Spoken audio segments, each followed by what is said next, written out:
answer here at this stage, but what I am going to do is I'm going to add a second situation. At this point he stopped her from progressing any further. Now he didn't do that with any of the other dogs. We're underestimating you, what a good boy, you're herding. Or what's the situation? Is he trying to help me out? Well, I do probably have an answer to this. Welcome back everyone. You're watching the Diary of a Dog Walker provided by Crichton Pet Services with me, Stephen Crichton, on Friday the 10th of February. It's the morning walk, and if you are familiar with the channel you know that morning walks mean no big dogs, just the little guys. And we've got 7 dogs out with us this morning. From our Friday crew we'd normally have Maggie as well, so that would make it 8, and 8's usually the sort of maximum I take out.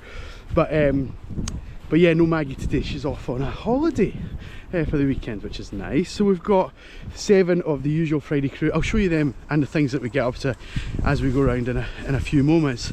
But I want to just take a minute to talk to you guys about, and I've had to practice this 2 or 3 times, anthropomorphizing. Did I say that right? What do I mean by that? What is it? So basically, I don't know if I've said it right, but it's essentially giving dogs or animals or things that are not human characteristics like emotions or feelings or behaviours. So I'm not going to go into it in a huge amount of detail behind that side of it, because I'm not qualified to do so, right? But what I can say is that certain points of my videos I kind of do that quite regularly, more so for your benefit, to make it relatable, to make it understandable. But occasionally I find myself doing it on my own without anyone around or without any audience. So we'll maybe just kind of put some captions up about when I'm doing that, why I'm doing it, and what the benefits of doing it are for yourself, importantly as well, and you know, when enough is enough, right? So I'm not judging anyone, but I will explain how far I would allow things to go, if that makes sense. Anyway, it's quite interesting, especially considering how our walk starts. So that's coming up in just a moment, and yeah, it's quite a good one. This, it's quite good. It is a bit windy, so if I have to put captions up I will, but until I'm back at the end of the walk I'm going to hand you over to these guys. What's this? Good boy, Charlie, good boy.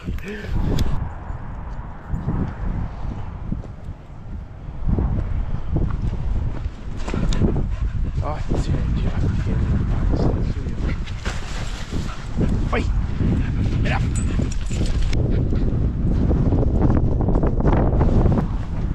Alright, bud.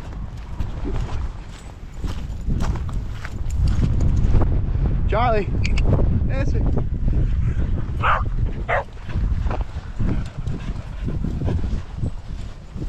Look at you, buddy. All freshly groomed. Yes, I know. Look how good you look. No rolling. No rolling. I said no rolling. I said no rolling. Look how good you are. Good boy. Good you guys.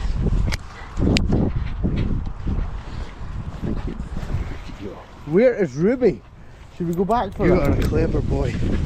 I'll talk about what he's just done in a minute. You are a clever pup. Thank you, buddy. There you are. See, I know you've been like 15 minutes on your own. You had a good time. Come on, let's go back together. Well, we're mostly out of the wind, so I'll just tell you very briefly what happened with Charlie. Kind of shouting on Ruby, getting a little bit stressed actually about where she was, and the little fella ran right to her, right in her direction. I thought, that's odd. He doesn't run off, and his nose was down and he just went, took off, went straight to her, cut through all this kind of like long grass stuff and whatever, and ran right to her, circled her twice, and then did a big loop. And then that's when I switched the camera on, because I realised you've done something really clever there, buddy. It's amazing how much they pick up on, you know, just, I don't know if he would have realised I was looking for her or what, but in my mind that's what he's done. Top of the class today, big fella.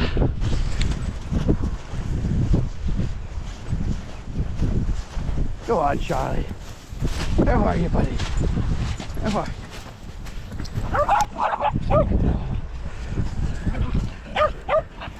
Yeah, I let Ruby off the lead to see what she would do. She ran off and then Charlie herded her up and stopped her dead.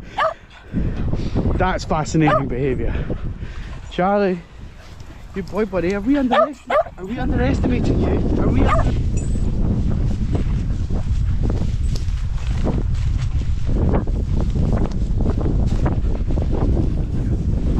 You've got more herding blood in you than we realised, yes. You're a terrier. You like to herd, buddy. You like to herd. Alright, whilst I have a relatively wind-free environment, I know that there's still some wind, right, but we're in the most sheltered part I can be in. Oh, hello crow. We've got a crow with us again. That'll be no surprise to our regular viewers. The scenario is this, right? Ruby was left to her own devices at the start of the walk. That's quite regular for her. And then I lost sight of her. And I started to get a little bit kind of like, I'm not comfortable now. It was about 15 minutes after the start of our walk. So the rest of the pack and I went back, retraced our steps to go and find her. We were using recall, we were using our whistle. We weren't just walking around blowing it non-stop, but we were using it to the effect that it might draw her out of wherever she was, and there was still no sign of her.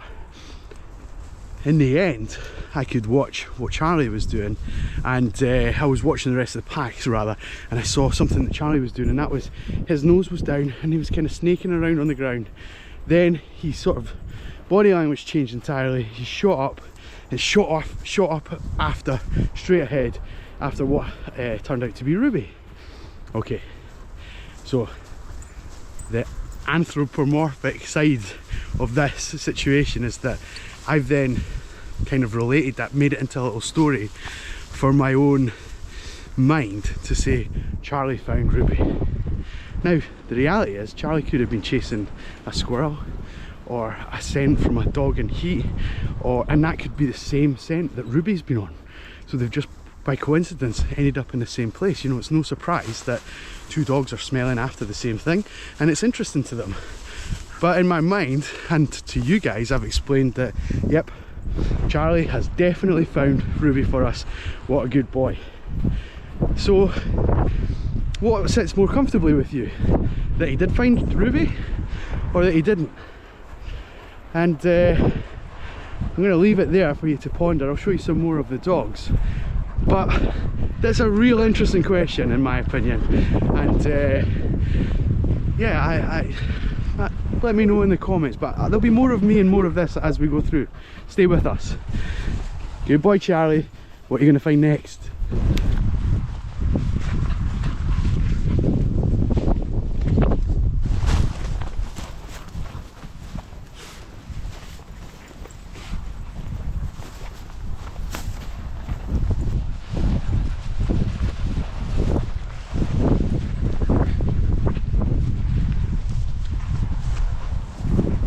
Terrier.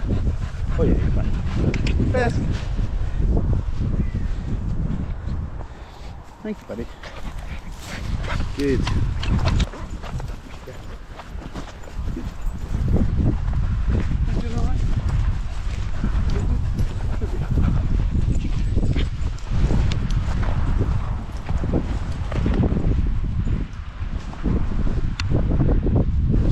Good, Elsa. Good.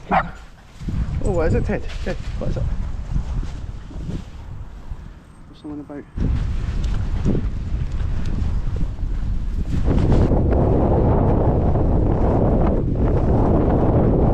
Oh, look how weather beaten I am. The wind is something else, I'll tell you, but we've just came into the woods just so that I can sort of recap what we've said. Now there's going to be a part 2 to this, so to recap part 1, did Charlie, the West Highland Terrier, find Ruby, or was it coincidence? So that's the question. Right, back in 10 seconds.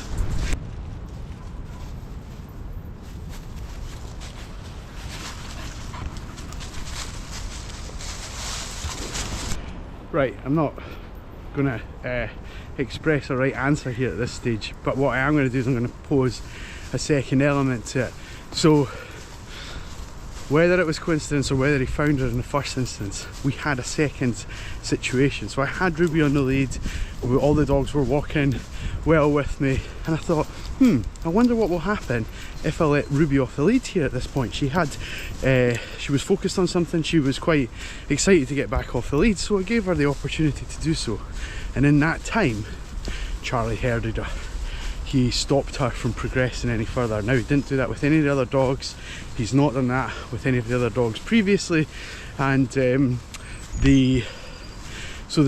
suppose then I'm on the camera, I'm saying, oh, maybe we're underestimating you, what a good boy, you're herding her, kind of thing. Now, he is doing that, but is he doing that because, you know, for what reason, I suppose? Is it because he doesn't like her? Because he doesn't want her to run off again? Or what's the situation? Is he trying to help me out? Well, I do probably have an answer to this, which I'll do in part 3, and that'll be the final sort of part to this. I'll recap that after a little bit more footage of the dogs when we back to the van.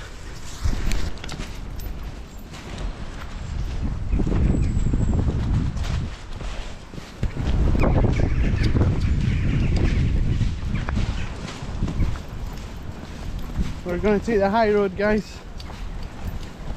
Oh, you take the high road and I'll take the low road.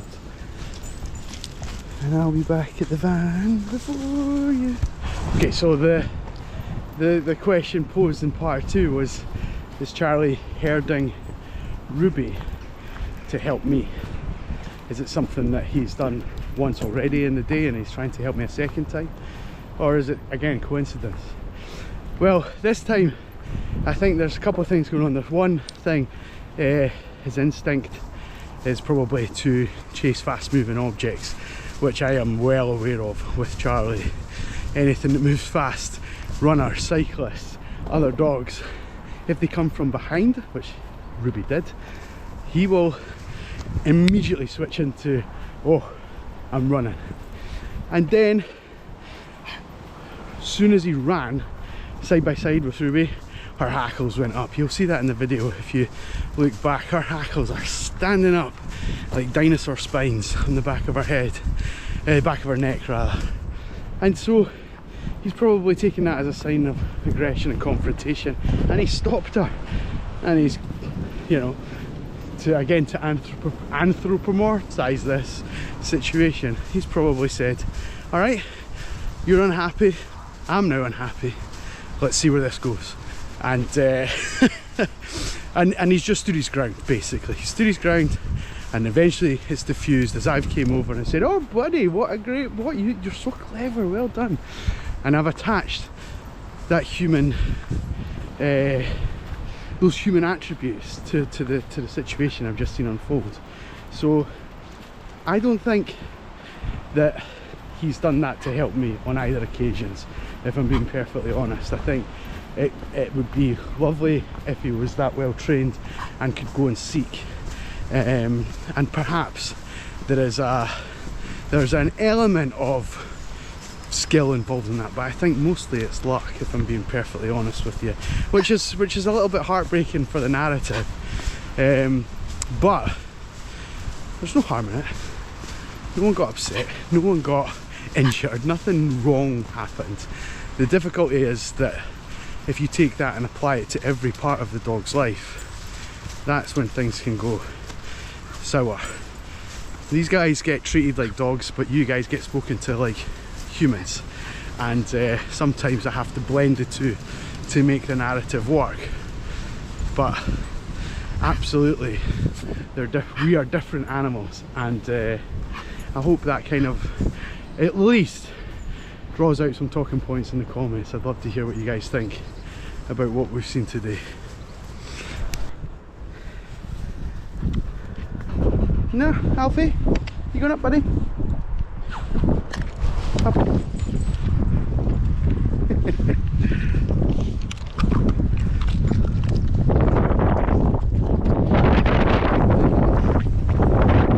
And now you two are standing together. But Biscuit, Alfie, you're not in alphabetical order. Maybe I can flip the thing around. Cheat. I wouldn't do that, would I, buddy? No, everyone would know. Hello, Charlie. Are we alright? Good boy, Charlie.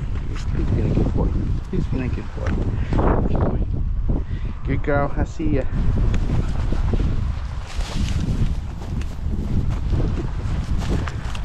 Who's behind me? Who's behind me? Barney. Good boy. Elsa. Elsa. Elsa. Can you stop? Elsa. Oh, you're not Elsa. Ted, you too. Elsa. Up. Up. Good girl. Alright, you two. You two okay? Barney, you're just staring off into space. You two okay? Good, you guys. Right. So it's done for another day. Let's put them out the way. And then roll about. Right. Time to sign off. Right, guys. So that is the end of the walk. The dogs are in the van. You might hear one or two of them start to pine a little bit the longer my voice goes on, so I'll keep this brief. Thank you, first of all, thank you very much for watching. If you disagree with what I've said, or you think that there's a better way for me to phrase it, or you're confused by what I've said, comment. Head to the comments and let's have a discussion about it. Maybe I can articulate it a bit better when I'm not trying to control the dogs and I'm not trying to think whilst I walk, kind of thing. But yeah, I think I'm going to recap or kind of round it off with this. So we do a mixture of working with the dogs purely as dogs, speaking to you guys as human beings, and trying to explain what's happening in a way that sort of makes it personable and relatable and entertaining as well. You know, remember, you're on here to be entertained. So hopefully that works. But in relation to the sort of, you know, I do very few educational pieces. I do the odd snippet in each sort of walk, but this has been quite a significant sort of educational piece. You know, is there any harm in sort of having that narrative? No, of course not. Of course not. You know, the magic of having the dogs is that they are little sort of characters in your life, and there's no denying that. Each of these dogs have their own personality, their own characters, their own quirks, their own idiosyncrasies, and I love that. And you guys wouldn't be here if that wasn't the case. But for things like that, the example that I gave, or the two examples that came up today, it is interesting that there are a couple of different sides to the equation there. So hopefully it's maybe just made you think about it, and hopefully you don't think I'm like some fraud that's been making up all these stories as we've gone along each time, because that isn't the case either. You know, I really do love working with these dogs in the way that I do, and sharing it with you guys. So if it brings a smile to your face, or makes you think, or fills you with anger, you know, let me know. Let me know, and let's have a proper talk about it. I'm steaming up here. Hopefully the camera isn't, but yeah, thank you very much for watching, guys. I'm going to sign off there. It's been a great end to the week, and yeah, have a lovely weekend. Scotland play Wales tomorrow. This is Friday that I'm filming this. Scotland play Wales in rugby. I'm going to the game, so I'll maybe even post on my YouTube channel a photo from where we are. And yeah, come on Scotland. Alright guys, have a great weekend. We'll see you next week. Take care. Bye bye.